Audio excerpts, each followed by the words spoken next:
This is the new Toyota Supra, and it's a little bit like Angela Merkel wearing a kimono on a date with Arnold Schwarzenegger. It's like Angela because underneath the skin, it's actually German. You see, it's based on the BMW Z4. However, the bodywork is completely Japanese, isn't it? Just like a kimono. And it's actually built in Austria, as is Arnold Schwarzenegger. However, I bet you're more interested in whether this new Supra is better to drive than the BMW Z4 on which it's based. Well, to find out, the first thing I'm going to do is launch it. Now, I actually drove the Z4 the other week and I timed it from 0 to 60 in 4.5 seconds. So, that's the time this Supra has to beat. I'm going to put it into sports mode. I'm going to put the traction into sports mode. Got my specialist timing gear up here. Got my left foot on the brake. Throw the throttle. Launch control. Active. Go. Oh, come on. Come on. Oh, yes. There we go. Right. Good job it did it quickly because I was running out of space there. There's a fence. Okay, so it did 0 to 60 in 4.4 seconds. So yeah, it beat the BMW. Now you're probably wondering what it'll do the standing quarter mile in. Well, I clearly haven't got the room here, but later on I'm going to take the car on track and time it. Let's start this review by talking about the Supra's design, because when I first saw this car I was like, oh my god, what the heck have they done? But actually, here in the sunshine, I've changed my mind. Yeah, I'm a little bit fickle like that. You see the front, it reminds me of the Mark IV Supra. There's lots of kind of swooshes and creases about the place. I really like the headlamp clusters. They've got like little red flashes in them, that's really cool. Now from the side profile, this car is supposed to mimic the Toyota 2000 GT from the 1960s. If you don't know what that looks like, here's a pic of it now. Now there is no denying that this is very Japanese in its design. The only thing that isn't are the door mirrors, because they are from the BMW Z4. I do like how you have these black side skirts, they look cool, but I absolutely adore these standard 19-inch alloys. They look amazing. The only bit of the car I'm really not too sure about is this section here, the rear haunches. It's like it's got fat, flabby hips, a bit like Kim Kardashian, probably in about 10 years' time, or maybe 10 months' time. Anyway, back though, can't fault the back. The back of this car is absolutely gorgeous. I mean, look at it. What a sweet ass this is. Love the ducktail spoiler like that. And the rear diffuser. The way you have a little fog light, like the rain lights that you get on Formula One cars. The only thing I don't really like is this, look. This Toyota badge there above the Supra. It's just, why did they put that on there? I really don't know. Like the fact you've got real exhaust pipes, which are quite big. I'll illustrate that now with the new Car Wow bottles of truth test. So yeah. See, they fit. Isn't that awesome? And so too is the exterior design, if you ask me. Now, it is pretty wild, whereas inside, it's a bit of a different story. This new Supra is all rather sensible, unlike me. Yeah, that was a bit stupid.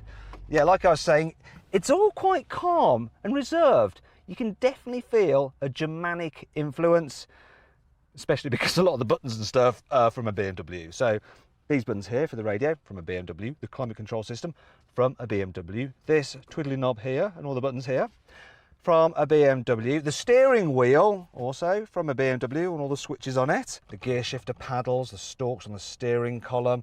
The door handles, switches here and here, BMW, and the light switches here, BMW.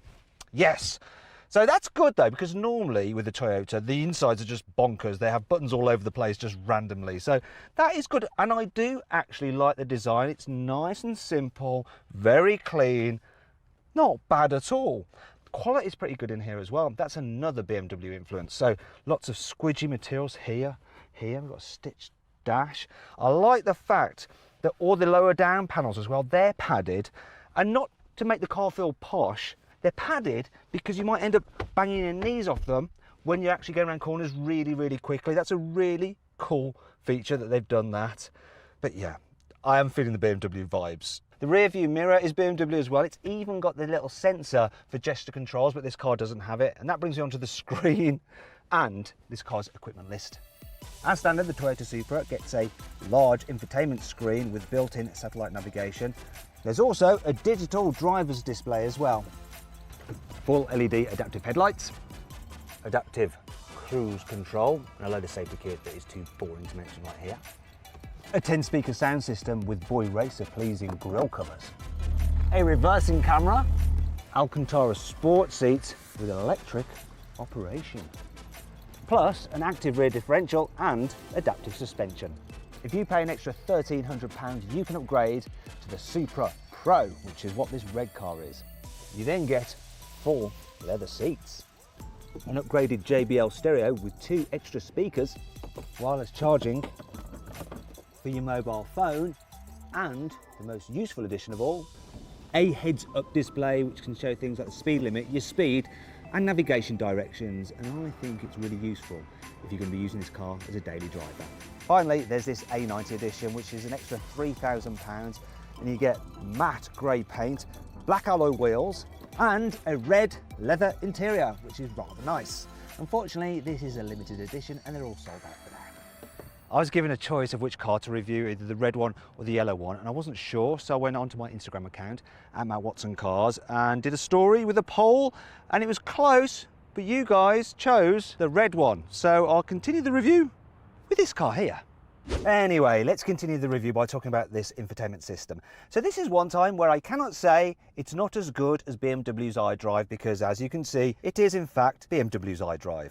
It's BMW's old iDrive, but it's still very, very good. Nice screen, very easy to use. You can use it as a touchscreen or the swivel wheel with the shortcut buttons. Plotting a route into the sat-nav is super easy. You can do it using the wheel, or once again, using the buttons on the screen. And it calculates routes nice and fast, dead easy to input a waypoint as well, and you've got traffic alerts to send you around the jams. All very good. The only problem is that while it has Apple CarPlay, just like a BMW, it doesn't have Android Auto, so yeah, no good for me and my Samsung. Another thing that I do like about it is the fact you get a sort of version of BMW's digital driver's display, though I prefer the layout of this Toyota one. So you've got the central rev counter, the speed off to the left, and then the satellite navigation functions all to the right. It's good. Good infotainment system. In terms of the seating position, it's lovely actually. Steering wheel is really centrally mounted as well. The seats feel a little bit on the high side. I'd like to go a bit lower, even though you are actually sitting quite low. Part of the reason for that is that this roof is quite low, so you feel like you need to be a bit lower still. But it's all right. If you're tall, you may struggle. Yeah, if you're really tall, that is. Other areas of practicality are only okay. So the glove box is pretty much filled with the manual and some high-vis vests. Got a little storage area here. A couple of cup holders here, but they won't fit my big bottle. Door bins as well, they're tiny. Not going to fit anything in those, but I have a solution. You see here, there is a fire extinguisher, but I'll just remove that because this is a Toyota. It's not going to burst into flames, and I can hold my big bottle in there. Perfect. I think I will just keep the fire extinguisher in the car though, because all the mechanicals are BMW. Anyway, let's move on to the boot. So the capacity is 290 litres, which is about the same as an Audi TTRS, which is also about the same as a Ford Fiesta, but the shape is obviously different than the Fiestas. Now there's a bit of a load lip to lift stuff over, but you can fit quite a bit of luggage in there if you need to. More importantly though, the shape of it means that you can carry 2 spare tyres, which is obviously really important if you're doing track days. Also, there are a few bits of practicality here. So tie-down hooks there, some nettage there. There's a 12-volt socket for your tyre inflator, and an elastic strap where I could have actually put the water bottle and instead of using the fire extinguisher holder. Also, there's even ISOFIX on the front passenger seat, so you could take a baby in this car if you wanted to. So as far as I'm concerned, for a sports car, it's practical enough for me. Now then, it's time for the CarWow 5 annoying things about this car. There are so many fake vents on this car that the CarWow sticker truth is going to have a field day. So, fake, fake, fake, and fake. There's no release for the boot right here where you need it at the boot. You can only open it using the key or by pressing a button inside the cabin. You can't move the sun visor to the side, which is really annoying if you've got low sun coming through that window because you end up blinded. Ow. Refitting the low cover is a bit of a puzzle because it just doesn't seem to fit in any way, shape or form. I'm following the instructions, but I give up. Toyota Supra fanboys are forever going to be coming up to you going, oh yeah, maybe the new Toyota Supra, but it hasn't got a 2JZ engine, so yeah, it's not a proper Toyota Supra, especially as it's built by BMW. And they'll open up the bonnet and point out all the BMW badges, such as there, there. There's even one there, which is right next to a Toyota sticker, which I think I'll just remove because, yeah, this ain't a Toyota, not really. Don't worry, there's still plenty to like about this car. Here's the car wow 5 cool features. The Supra sits low to the ground and has a lower centre of gravity than the GT86. It also has the perfect 50-50 weight distribution, and it achieves what's known as the golden ratio of 1.55, and that's the ratio between the distance between its front and rear wheels and its left and right wheels. That gives you the optimum balance of stability yet agility. The sports mode is completely configurable, so I have the damping in normal for added comfort, the steering in sport for a bit of extra weight, the transmission in normal so it's relaxing, and the engine in sport mode for rapid response and a louder exhaust noise.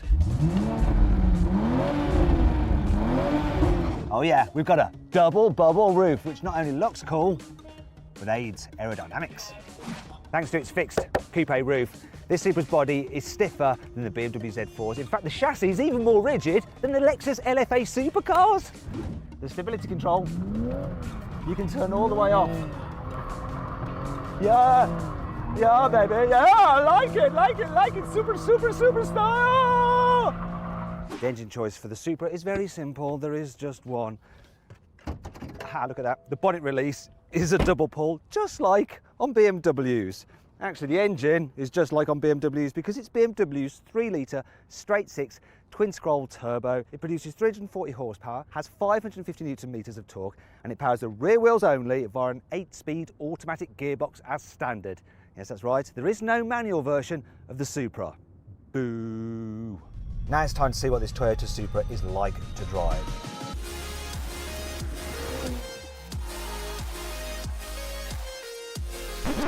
I'm going to start in town. I know you're probably thinking, just take it on track. Well, that'll come later, all right? You need to know what it's going to be like to live with every day. So actually it's really good. The automatic gearbox is nice and smooth. You don't really notice it changing gears when you have it in normal mode. The suspension in normal mode is pretty decent over bumps. There's a speed hump, no trouble at all. It'll cope with potholes as well. Very, very comfortable for a sports car. I'm quite impressed by that. Also the brakes, they're not grabby. I thought they might be on a sporty car like this, but they're not. So that's helpful. As for the manoeuvrability, well, I'm going to park it now. So the steering is super light, so it's very easy to manoeuvre this car. It's got quite a tight turning circle as well for a sporty car. So you're not going to get stuck at mini roundabouts and stuff. The visibility isn't so good, but the wing mirror does that thing that BMW wing mirrors do. Surprise, surprise, where they angle down when you're reversing. You are going to be relying on the parking sensors and the camera to get the car into space, but it is actually super easy. I mean, look at that, 2 moves, not sticking out too far. That, ladies and gentlemen, is a result. Anyway, let's get out of town, drive this thing a little bit faster. This new Supra is actually pretty good on the motorway as well, so I'm just cruising along at 90 kilometers an hour. And it's reasonably relaxing. The seats are supportive but not too firm. There's not much wind noise at all. Get a little bit of tyre noise, but that's about it.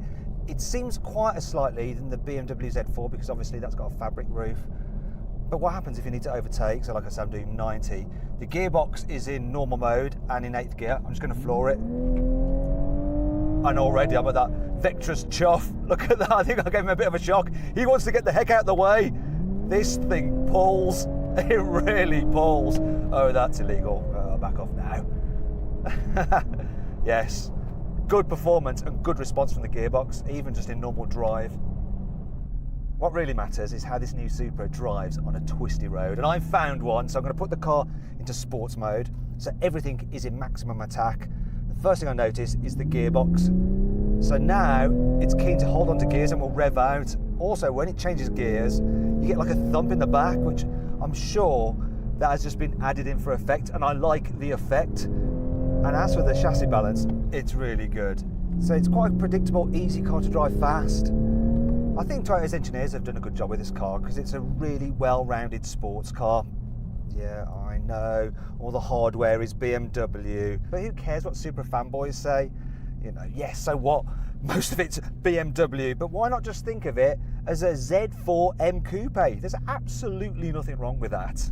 Anyway, there's one last place we need to try this car out. So here we are on Girona Racing Circuit in Madrid. How this car handles on track is massively important, and right away we can just get it on the lock stops. So yeah, from the first corner, I'm liking it already. Now this car has spent years being developed on the Nürburgring, and it was actually signed off by Mr. Toyota on the Nürburgring, so it should be good for track days. There is a bit of roll through the corners to let you know what the car's doing, but not too much. One thing you really appreciate is that engine. The mid-range power of this engine is so good, and you can just like get the back end out and then just slide it for days. You know, it's very easy to do. Another thing worth mentioning are the brakes. The brakes do a great job of just... Oh!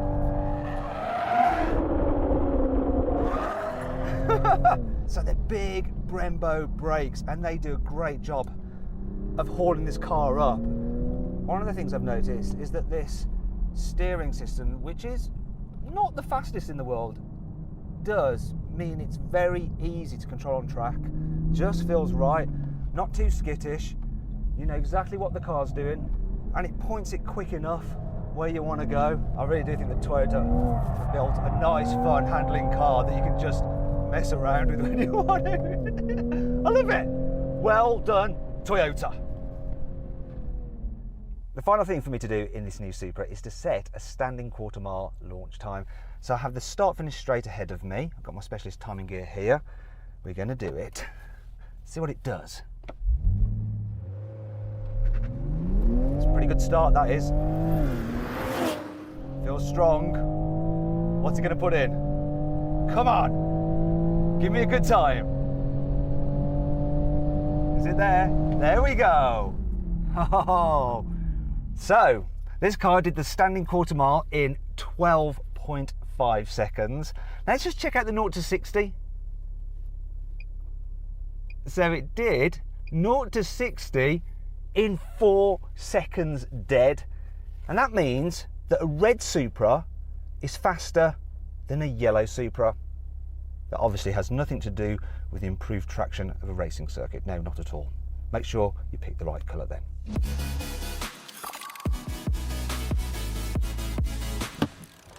So then, what's my final verdict on the new Toyota Supra? Should you avoid it? Should you consider it? Should you shortlist it? Or should you just go right ahead and buy it? Well, I reckon you should just go right ahead and buy the new Toyota Supra if you can get your hands on one. Yeah, the Supra fanboys may go, oh, it's not a proper Toyota, but it's a great sports car, good value for money, and it comes with Toyota's 5-year warranty. Winner.